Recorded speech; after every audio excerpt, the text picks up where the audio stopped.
right, this is Algebra 2, Lesson 119. We're on page 482. Let's remind ourselves.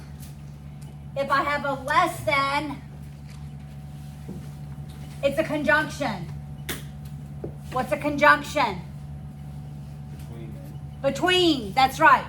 If I have a greater than, it's a disjunction, and it goes away. In this lesson, we have absolute value inequalities written in set builder notation. All right, before I do this, if I have the absolute value of a number, of something, is less than a negative number, how many solutions do I have?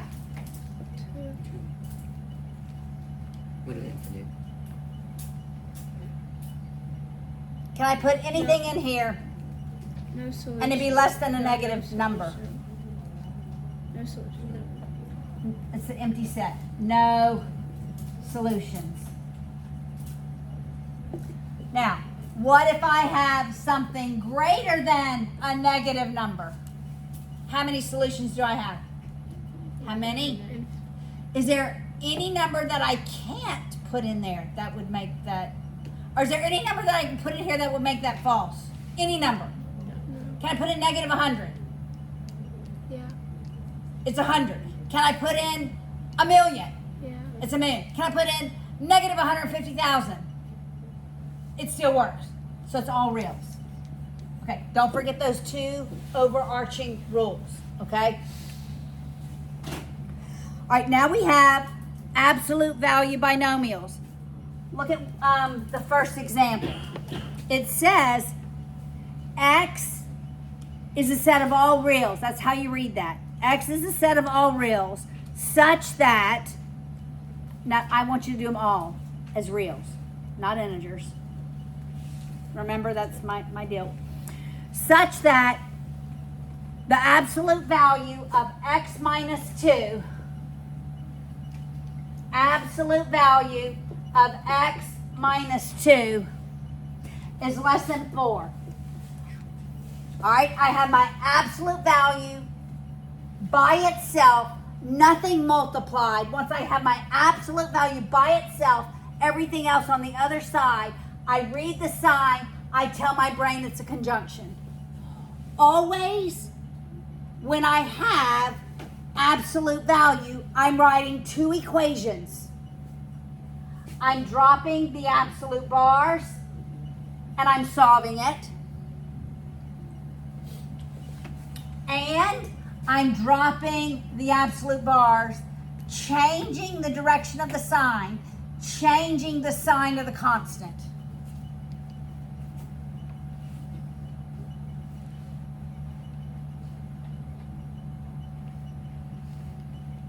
And then I'm solving for both of them. So plus 2x less than 6 plus 2x greater than negative 2. So x has to be greater than negative 2. Look. Will you focus with me?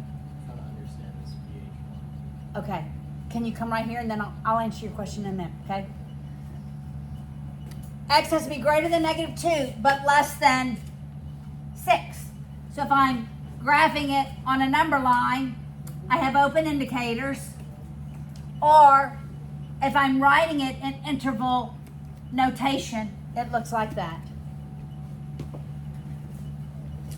What do you want on the test? Do you want just to write it into Either one. Next year, we're not graphing anything on a number line. Also, wouldn't the line be dotted? Actually, It would be solid. It's just the circles. It's just when we're graphing equations. All right, look at example 2.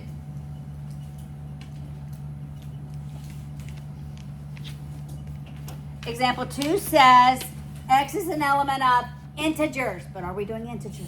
We're not doing integers. We're always doing all reals. Okay? Always do all reals. Such that the absolute value of x plus 2 is less than or equal to 3. Again, I see less than, I'm thinking conjunction. I'm telling my brain it's a conjunction. So I drop the bars, absolute bars, and I solve it.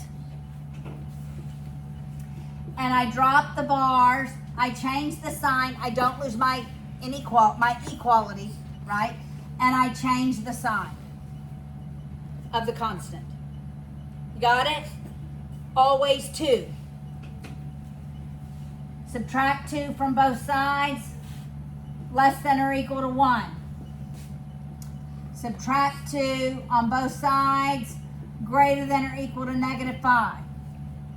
So it's between -5, including -5, and including 1. So we have closed indicators. From -5 to 1, you have closed indicators. But written in interval notation is the brackets.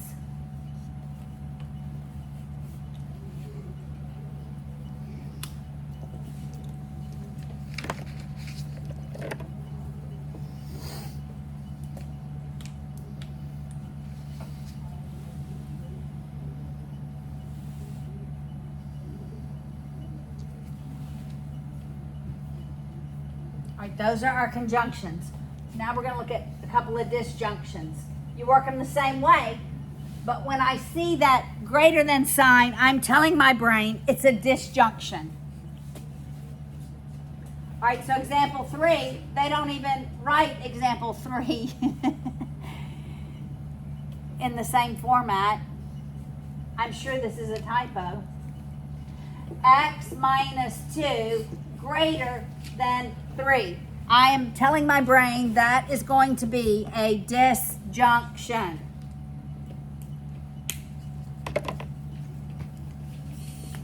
But I work it the same way. I drop the absolute bars and solve it.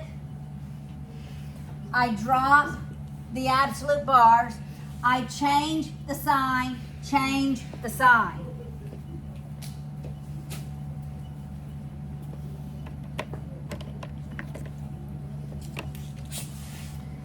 I add 2 on both sides. I have x is greater than 5 in that equation, or inequality. I add 2 to both sides. I have x less than -1. So it's less than -1 or greater than 5. Between -1 and 5, it doesn't work. So -1, open indicator that direction. 5, open indicator this direction. In interval notation, it goes from -infinity up to -1, but not including -1. And that means the union of 5 all the way to positive infinity. And parentheses always goes with positive infinity.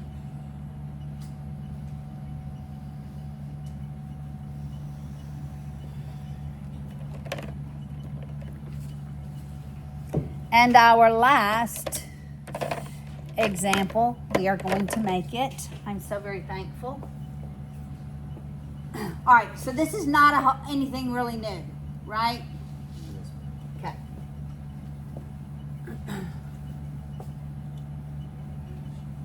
It just has set notation. All right, again, 119.4 says to work it in integers. We're not. We're working it in reals, such that the absolute value of x plus 2 is greater than 4. Greater than tells me it's a disjunction. So I drop the bars, x plus 2 greater than 4, and write the inequality. And then I drop the bars, I change the direction of the inequality, and I change the sign of the constant. And then I solve both equations. Subtracting 2, x is greater than 2, so that goes this direction. and when I subtract 2, x is less than negative 6. So at negative 6, it goes in that direction. And in interval notation, it goes from negative infinity up to negative 6, and from 2 to positive infinity.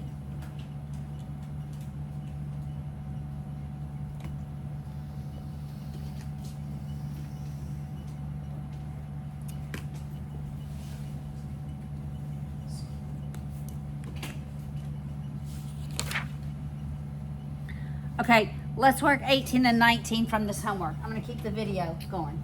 All right, 18 and 19. All right, somebody tell me what it is. It's the pH equals, do y'all remember what it is? The pH equals the negative log of H positives.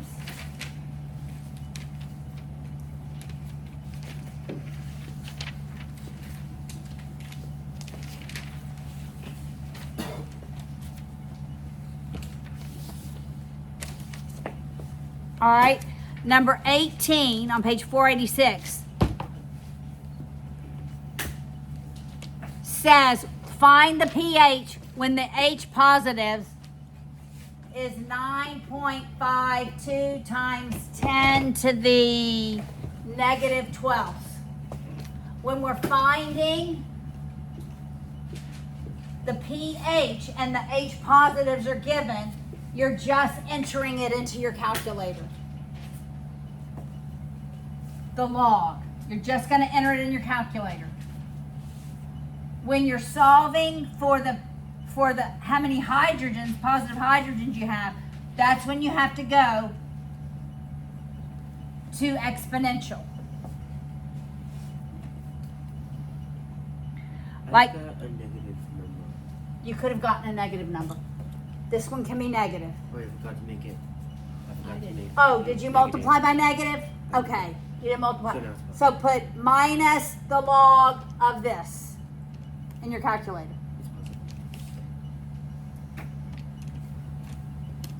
Number 19 gives me the pH. Says the pH is 2.23.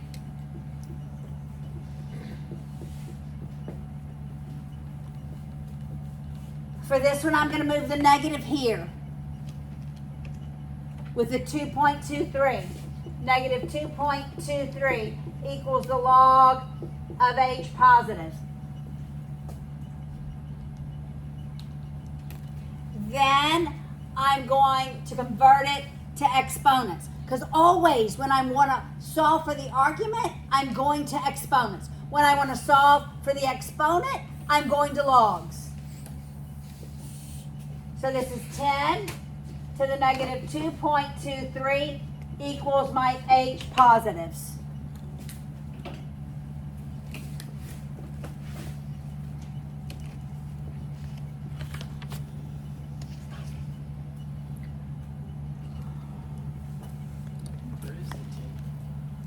Okay, somebody tell me where the 10 comes from. That's the actual big law. It's the common base. It's called the common base. When there's no base given, the base is always 10. And you can just eliminate the log like that.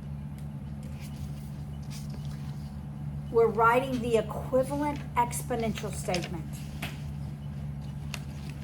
It's not like I'm eliminating the log.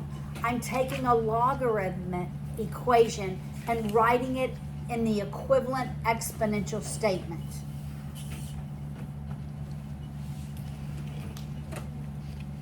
Make sense? Because I could rewrite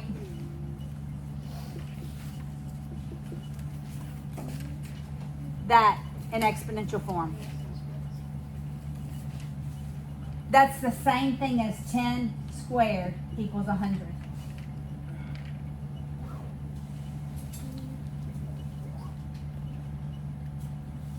Make sense? So if I have 2 cubed equals 8, I can write that as a log. Log base 2 of 8 is 3.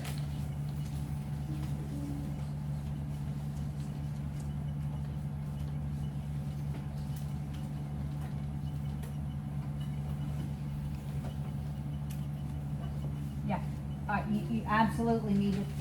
I bet I ask on your test, write this log statement in exponential form, or write this exponential equation in log form.